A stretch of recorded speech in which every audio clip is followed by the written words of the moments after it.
Hey, what's up? It's AD. Happy 4th of July week. Funkhauser and I, we hope that you're having a great one. All week long, as part of our celebration of all things American, we're taking a look back at some of our favorite interviews with great American entertainers. Today, we look back at my final conversation with Chris Cornell of Soundgarden, Temple of the Dog, Audioslave, and more. He joined me to talk about his amazing solo album, Higher Truth, how music is a fantastic time machine, old mutual friends, and what made Cornell realize that music was the most important thing in his life. Out of all the conversations I ever got to have with Chris Cornell, this is far and away my favorite, just because there was a lightness to him that I'd never experienced before. Please enjoy. And again, happy 4th of July. As we celebrate our freedom, we hope that you will join us in giving thanks to those that gave us our independence all the way back in 1776. We thank those that have safeguarded our independence ever since. We thank current active duty military, and we would especially like to thank those that made the ultimate sacrifice and gave their lives so that we may live ours in freedom. Thank you so much for joining us, and I'm going to get right into it now. Right on. If you had to pick one artist or a record or maybe a performance or a show that made you go, this is it, I have to do music, what would that be for you? Well, it would be the Beatles, and it would kind of be their whole catalog. I think I kind of got, I think I was more sort of attracted to the middle of it, you know, at first, especially the Revolver, Rubber Soul, Sgt. Pepper's part of it, and it wasn't so much. I didn't have that moment like a lot of guys had it with Kiss, when they saw Kiss for the first time and thought, that's what I want to do. And it was just like people had that with Roy Orbison. You know, guys would see him and some switch would flip in them. I didn't have that in terms of believing that I could do it. What happened was I had it in terms of me believing that music was going to be maybe more important to me than anything, even if it's just as a listener, even if it's just as a fan. I realized, I care more about music than anything else. This is cooler than anything else. This is more important to me. I would rather spend my time sitting in my room alone listening to these records than doing anything else. It was that kind of thing. And how do you think a band like the Beatles affected you moving forward when you did eventually become a musician, not only when you first started out in Soundgarden, but all the way until now when you've made an unbelievable record in Higher Truth? What ended up happening is as I got older and I got into when punk rock happened and then post-punk indie and all that, I had this very solid sort of base and understanding of songwriting and record production from just being this crazy avid listener to the entire Beatles catalog. And what is in their entire catalog is everything. They were not afraid of taking any kind of musical influence from anything any one of them was into at the time and trying to adapt it to a Beatles record. They sort of were so huge as pop stars that they suddenly had this freedom to sort of do whatever they wanted, and it was the first time in pop music that had ever happened. And that, you know, kind of in a weird way made my career what it is, in a sense. They made it okay for me to be me.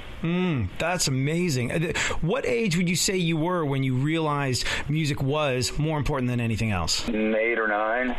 So you're pretty much predestined. And looking back over things, you're doing these acoustic shows now, which are incredible because they're this intimate, broken down thing. Do you kind of like relive the moments that you were writing those songs, and do they when you're playing those songs in that way, does it sort of transport you back to who you were and what you were doing at the time where you were picking up maybe an acoustic guitar to write these songs in the first place? Yeah, I think music is actually an unbelievably efficient time machine, definitely psychologically, and in terms of memory triggers and muscle memory. I can pick up a guitar and go to sort of relearn a song I haven't played in 20 years, and all of a sudden I remember the room I was sitting in. I remember someone called while I was doing it. I'll remember all kinds of strange, immediate things, and it seems like no time has gone by at all. Wow. And some people, I think, have a connection with music more so than others in terms of memory triggers. And for me, I tend to remember things based on a song was playing or some type of a musical association was happening that has me kind of keyed into it. Yeah, no, I was thinking about it. I was like picking up an acoustic guitar, which is, I'm guessing, how maybe a lot of your songs started, and sort of sitting down and playing them in that way when you play solo and acoustic. It's got to be like picking up old yearbooks for other people. Yeah, in a lot of ways, I think. The difference between picking up an old song and the yearbook analogy is that songs are adaptable and alive and moving.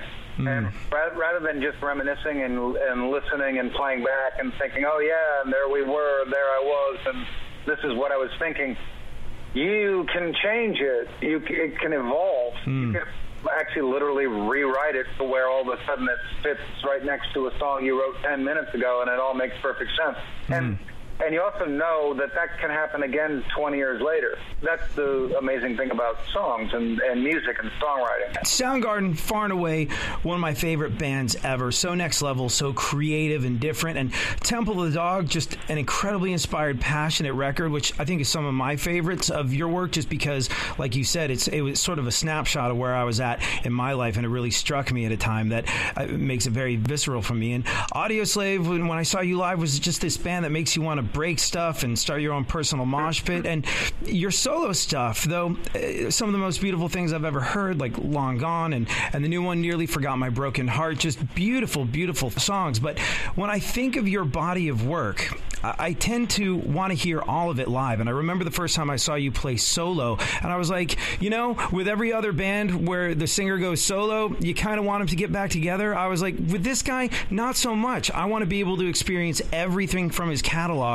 all at once. But have you gotten to the stage in your life where you have a preference in terms of what you're doing and when you're doing it? Well, I think that it became obvious to me probably in 2010, 2011, when I was doing both.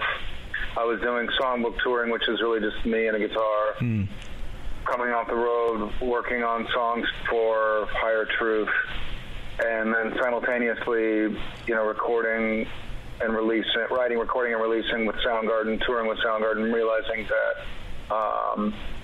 I have both these things going, and they're so different than each other. They're in such huge contrast, and how amazing is that? And it really is amazing. It's like I feel like I kind of have the best of all worlds. I'm not wanting for anything. There's nothing really missing creatively. Well, I have to say, I think you are hitting a creative apex. It's a new height with Higher Truth, and I think, look, you have a body of work that is incredible and speaks for itself. But I think this will go down in the history books as being some of the greatest work you've ever done. Really, really loving everything that I've gotten a chance to hear from the new album. So, congratulations on that. It's an amazing record. Thank you very much. Thank you. No, Chris Cornell, thank you so much for your time, and thank you for an incredible piece of work that is your new album, Higher Truth, which is out now. And on a super quick personal note, when I was a kid, I was in a band. We were signed to the same record label as you, A&M Records. Oh, okay. Part of the joy of it was walking through the halls of the record label and knowing, like, hey, Soundgarden, we're here, at some stage in the game, and like, you laugh, but it's totally true. Never got to run into you guys, or never got to meet you personally after Soundgarden was done the first time.